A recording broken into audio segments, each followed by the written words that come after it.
They told me it was for my own good. That was the phrase my daughter used, standing in the doorway with her arms folded, voice gentle in the way people get when they've already decided something for you.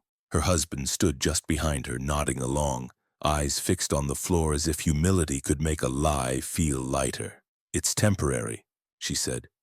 "Just until things settle.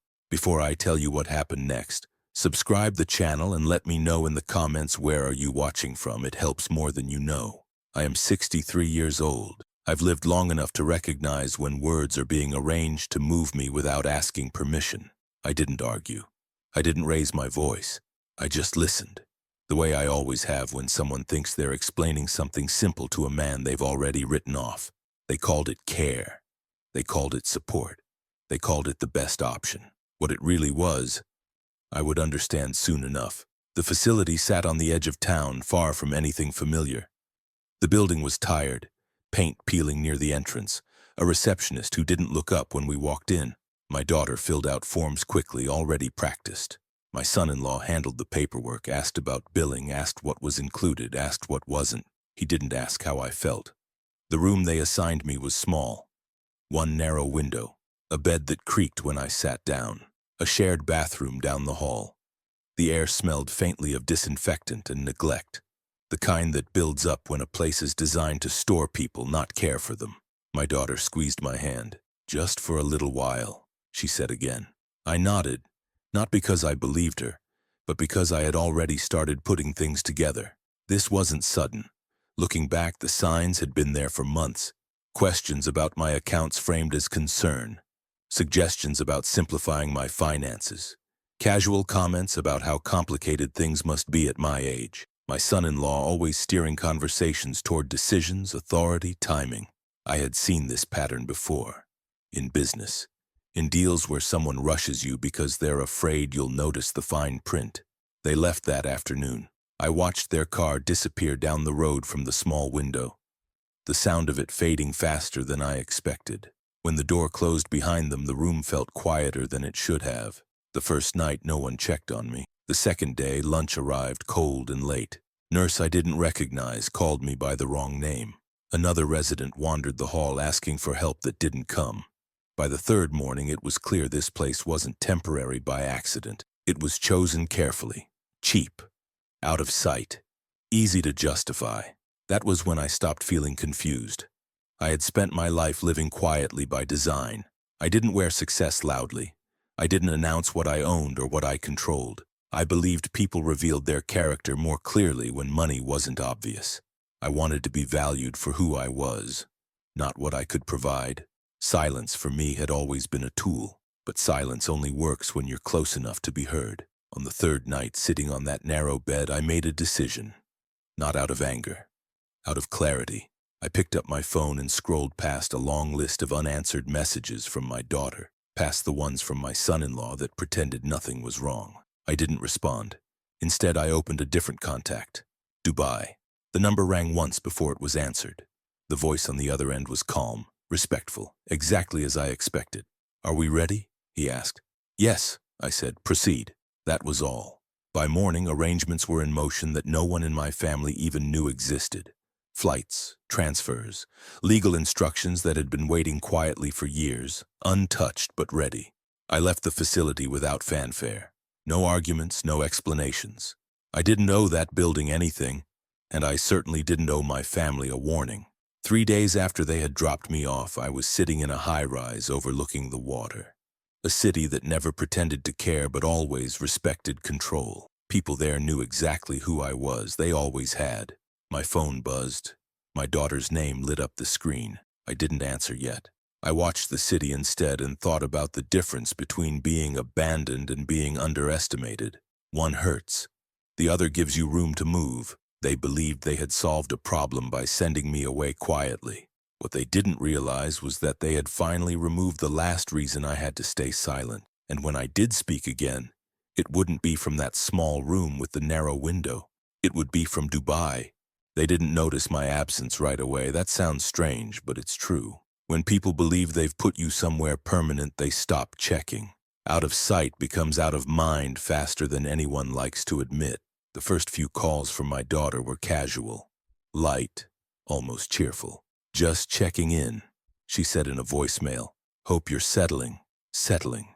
As if I'd moved apartments, not been quietly removed from my own life. I didn't return the calls. Not because I was angry, because timing matters. I wanted to understand exactly how far they intended to go before I spoke. From Dubai, everything felt sharper, cleaner. My apartment overlooked the marina, glass and steel and water stretching out like certainty. This wasn't a vacation home. It was operational. Screens, documents, schedules already aligned.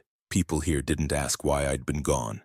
They simply resumed where we'd left off. That alone told me something important. I hadn't disappeared. I had only stepped out of one narrative and back into another. By the second day, the tone of the messages changed. My son-in-law called, left a voicemail that sounded rehearsed. "Hey, just wanted to make sure everything's okay. We're getting some questions from the facility about paperwork." Paperwork. That was the word he used when something wasn't going as planned. I smiled to myself and let the call go unanswered. You see, I hadn't spent decades building systems that relied on my presence. Everything important had contingencies. Trusts layered within trusts. Authorities that could be revoked with a single instruction. Nothing flashy, nothing dramatic, just precision. That afternoon I made one call. "I want all discretionary access paused," I said calmly. "Effective immediately." There was no surprise on the other end, just confirmation. "Understood," came the reply. "We'll notify you if there's any attempt to intervene." By evening, the first crack appeared. My daughter called again.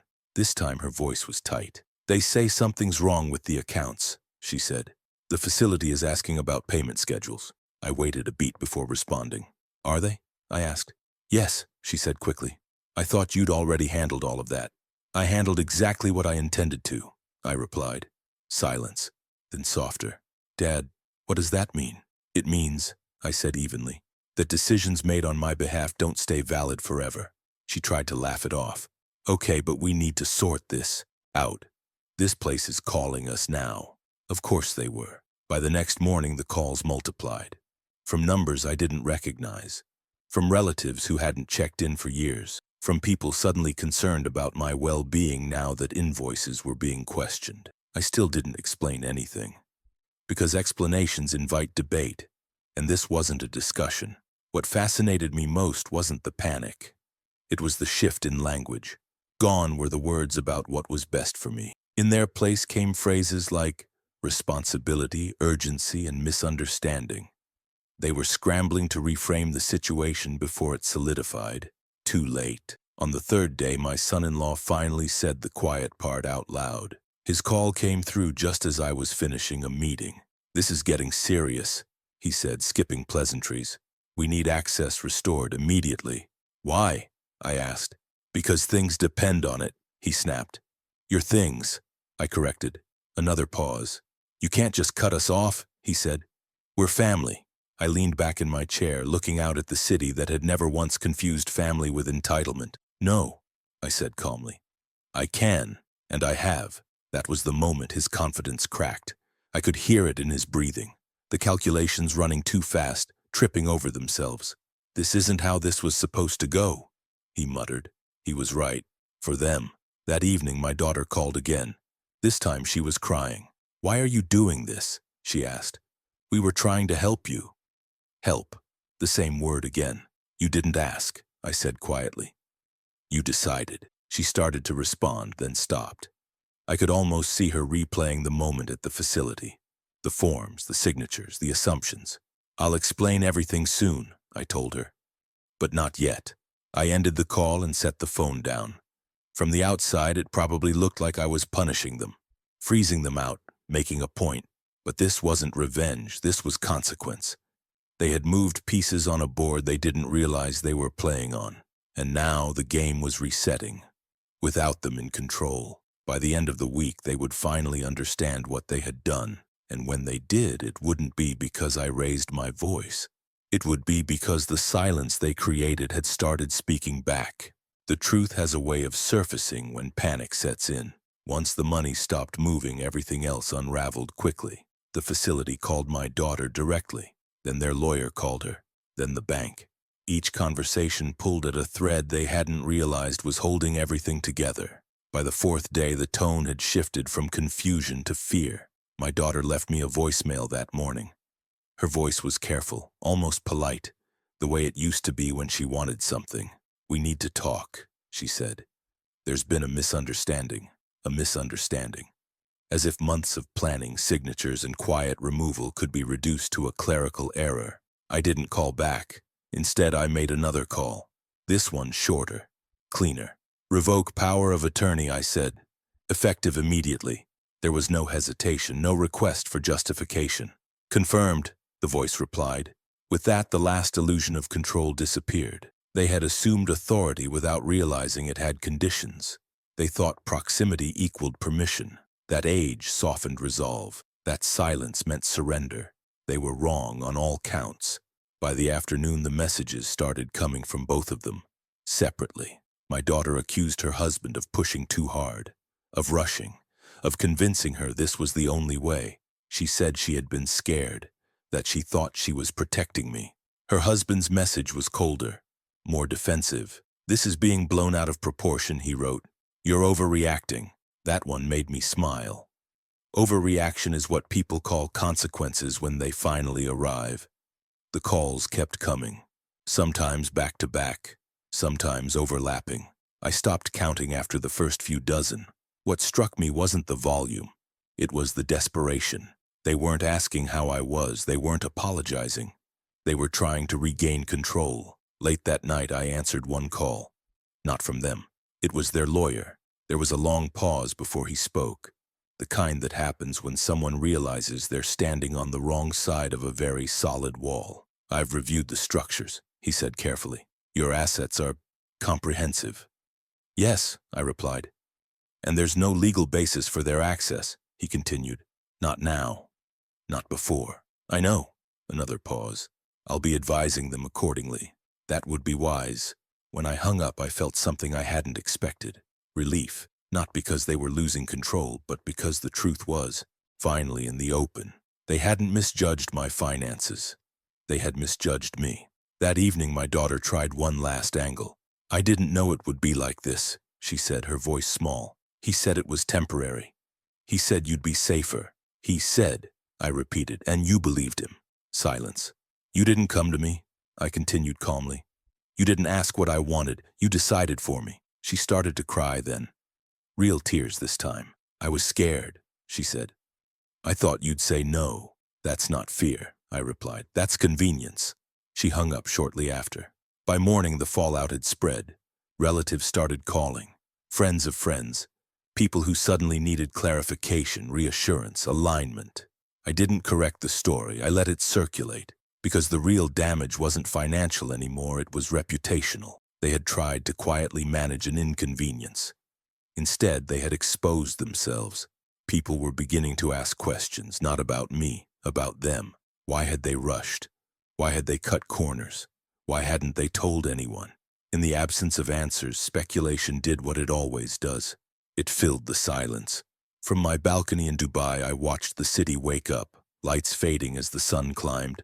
Everything moved forward here, cleanly, without apology. I thought about the old age home, the narrow bed, the peeling paint, how easily they had left me there. That image no longer hurt. It clarified, because if they had been capable of that, they were capable of much worse, given enough time and access. I hadn't escaped in time by luck. I had escaped because I had prepared for exactly this kind of moment without ever admitting it, even to myself. By the end of that day, there was nothing left for them to argue. Only one thing remained, the call they weren't ready for yet, and the sentence that would end all negotiation. Without raising my voice even once, I waited until the noise reached its peak. That's something experience teaches you.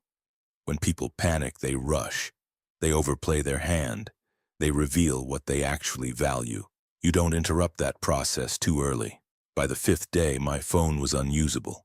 Messages stacked faster than I could clear them. Some were angry, some pleading, some carefully worded apologies that arrived suspiciously late. A few came from relatives who hadn't spoken to me in years but suddenly remembered my importance. None of them asked where I was. They only asked what I was doing. That was when I decided it was time. I called my daughter first. She answered on the first ring. "Dad," she said quickly, breathless. "Thank God. Please, we need to talk. This has gone too far." "I agree," I said calmly. There was a pause. She wasn't expecting agreement. "I'm in trouble," she continued. "Everything is locked. Accounts, cards, even the lawyer won't return our calls. You don't understand what this is doing to us." "I understand exactly," I replied. She swallowed. I could hear it. "Where are you?" she asked. "In Dubai." The silence on the line stretched so long I thought the call had dropped. "Dubai?" she repeated, weaker now. "Yes. That doesn't make sense," she said. "You were supposed to be at the facility." "Temporary care," I reminded her. "That's what you called it." Her voice cracked. "You left?" "No," I said. "I moved." That was the first break.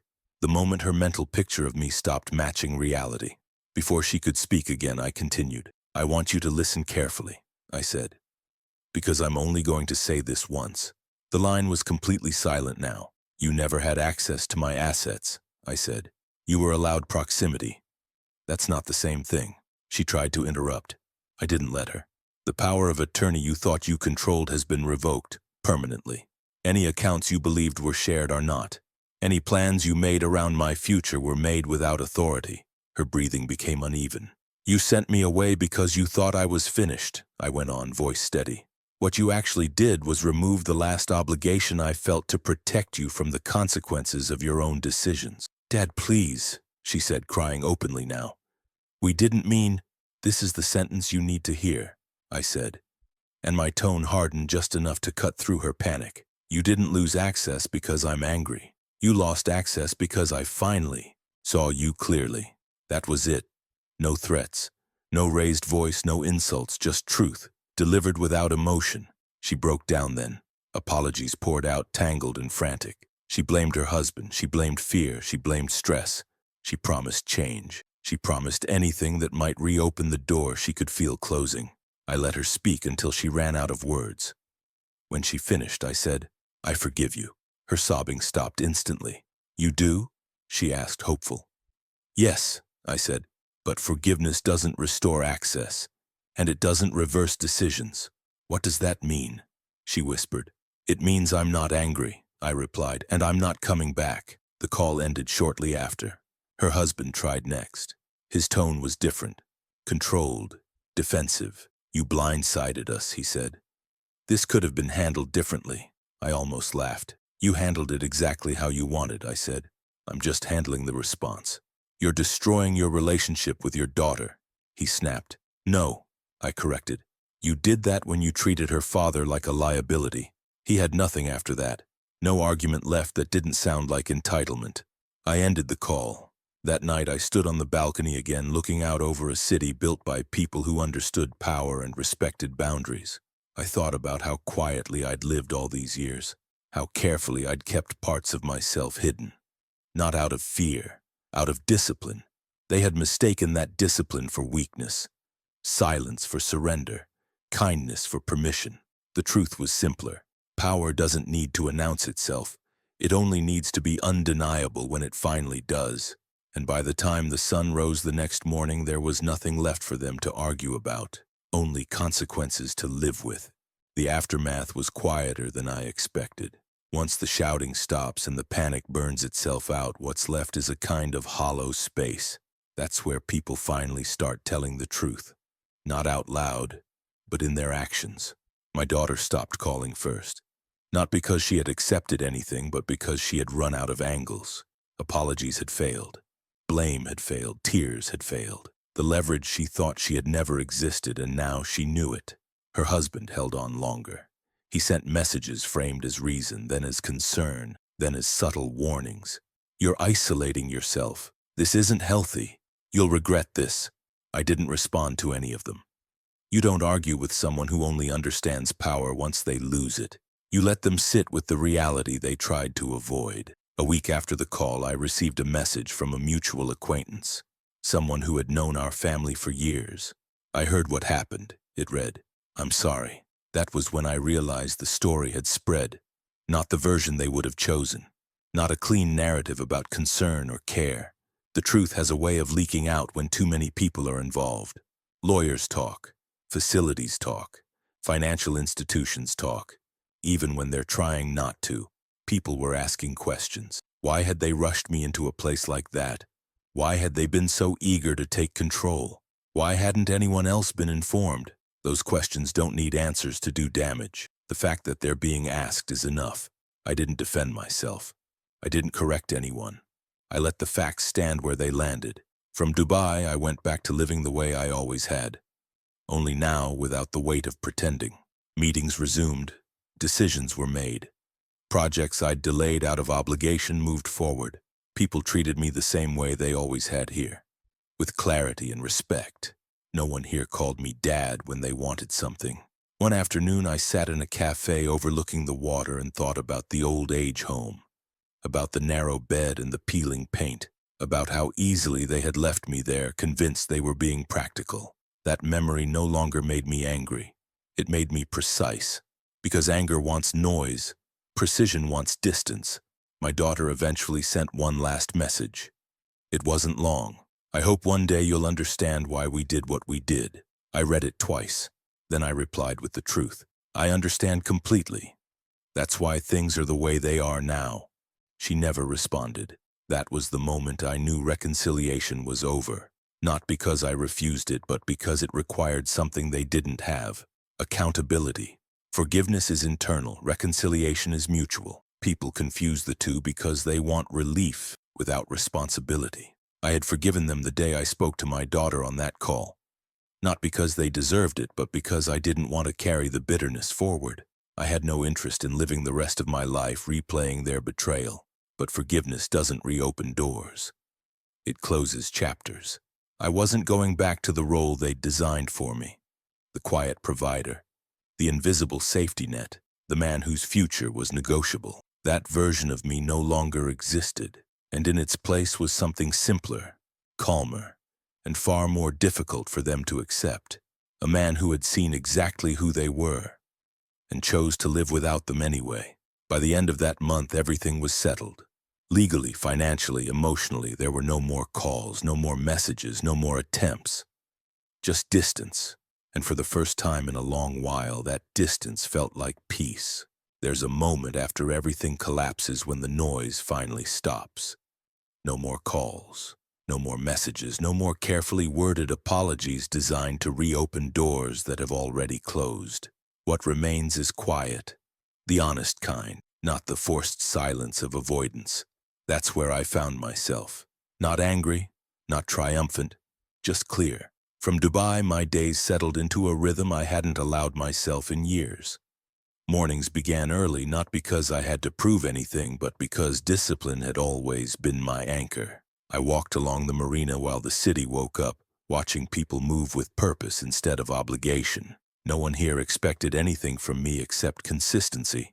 That was the greatest relief. Occasionally I thought about my daughter, not with bitterness, but with a kind of distant sadness reserved for things that could have been different if choices had been made more carefully. Forgiveness had come easily once I accepted the truth. Reconciliation never did. You can forgive someone for revealing who they are. You don't have to stay close once they've done it. I heard through others that things had unraveled quickly for them. Without access, without authority, without the assumptions they'd built their plans on, reality moved in fast. They adjusted. They had no choice. That was enough. I didn't step in. I didn't correct the outcome. I didn't soften the landing. Not because I wanted them to suffer, but because learning requires contact with consequence. One evening, standing on the balcony as the sun dropped into the water, I thought about the version of myself they believed they had discarded. The quiet man. The predictable man. The one who would accept whatever was decided for him. They weren't entirely wrong. I had been quiet, but quiet isn't powerless. Quiet is selective, and when it finally speaks, it doesn't argue. It concludes. I never went back to that old age home.